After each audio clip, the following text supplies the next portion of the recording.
پیارے دوستو، اللہ تبارک تعالیٰ نے قرآن پاک میں انسان کی تخلیق کا مقصد بیان فرما دیا کہ ہم نے انسان کو صرف اور صرف اپنی عبادت کے لیے پیدا کیا، اور ساتھ ہی اللہ تبارک تعالیٰ نے انسان کی موت کی گھنٹی بھی بجا دی کہ ہر انسان کو مرنے کے بعد ہماری طرف لوٹنا ہے اور اپنے مال کا بدلہ لینا ہے۔ پیارے دوستو، اللہ تبارک تعالیٰ کے عرش کے نیچے ایک درخت ہے جس کا نام سجرۃ المنتہا ہے۔ یہ درخت کتنا بڑا ہے اس کا اندازہ اس بات سے باخوبی لگایا جا سکتا ہے کہ اللہ تبارک تعالیٰ نے اس کائنات کے اندر انسانوں کو اور انسانوں کے علاوہ جتنی بھی مخلوقات کو پیدا کیا ہے، ان کی تعداد کے برابر اور ان کی گنتی کے برابر اس درخت کے پتے ہوتے ہیں، اور ہر ایک پتے پر ہر ایک انسان اور جاندار کا نام تحریر کیا ہوتا ہے۔ پیارے دوستو، روایات میں آتا ہے کہ جب انسان کی موت کا وقت قریب آتا ہے اور اس کی عمر ختم ہو جاتی ہے تو انسان کی موت واقع ہونے میں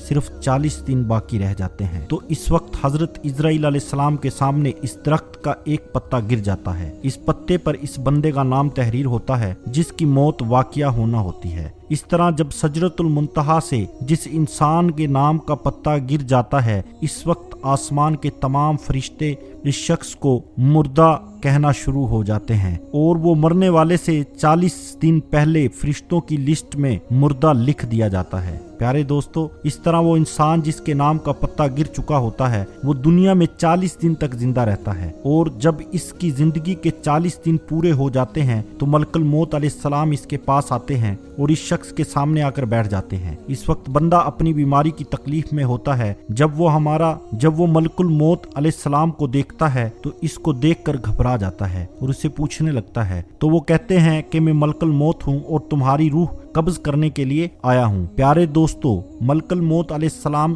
کی یہ بات سن کر وہ مرنے والا شخص اپنے منہ کو پھیر لیتا ہے اور اس وقت اس کی آنکھیں پتھرا جاتی ہیں۔ اس وقت ملک الموت علیہ السلام اس مرنے والے شخص سے فرماتے ہیں کہ کیا تو مجھ کو نہیں جانتا؟ میں وہ ہوں جس نے تیری اولاد کی اور تیرے ماں باپ کی روح کو قبض کیا ہے، اور آج وہ وقت بھی آ گیا ہے جب میں تیری روح کو قبض کروں گا، اور تو دیکھ لے گا اپنی اولاد، اپنے عزیز و اقارب کو جو تجھ سے پہلے موت کا ذائقہ چکھ چکے ہیں۔ میں وہ موت ہوں جو تجھ سے پہلے اگلے لوگوں کو فنا کر چکا ہوں، جبکہ وہ لوگ تجھ سے زیادہ مالدار تھے، قوت والے تھے، طاقت والے تھے۔ اس کے بعد ملک الموت علیہ السلام اس مرنے والے شخص سے پوچھتے ہیں کہ تم نے دنیا کو کیسے پایا؟ تو مرنے والا شخص کہے گا کہ میں نے دنیا کو بے وفا اور مکار پایا۔ اس کے بعد اللہ تبارک تعالیٰ کے حکم سے دنیا اس شخص کے پاس آئے گی اور اس مرنے والے شخص سے کہے گی کہ اے نافرمان، تو نے اپنے رب کی کس قدر نافرمانی کی، کس قدر تو گناہگار ہے۔ تجھے بہت سارے لوگوں نے سمجھایا اور نصیحت کی باتیں سنائی، لیکن تو نے کسی کی بات نہ مانی۔ تو یہ سمجھتا رہا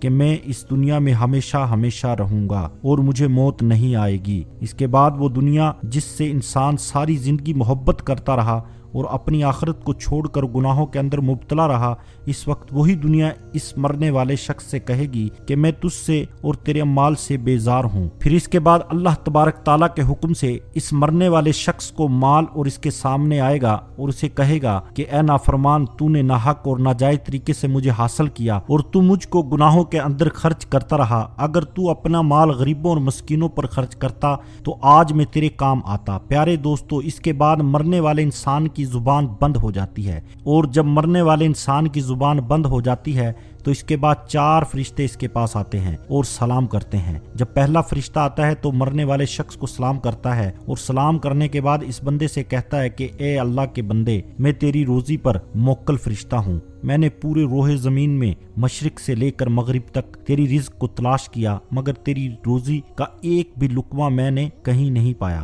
اس کے بعد دوسرا فرشتہ آتا ہے، السلام علیکم کرنے کے بعد مرنے والے شخص سے کہتا ہے کہ اے اللہ کے بندے، تیرے لیے پانی تلاش کرنے گیا تھا، پورے روئے زمین سے مشرق سے لے کر مغرب تک میں نے پانی کو تلاش کیا، لیکن تیرے لیے ایک قطرہ بھی نہ مل سکا۔ پھر اس کے بعد تیسرا فرشتہ آتا ہے، سلام کرنے کے بعد کہتا ہے کہ اے اللہ کے بندے، تیری جو سانس ہے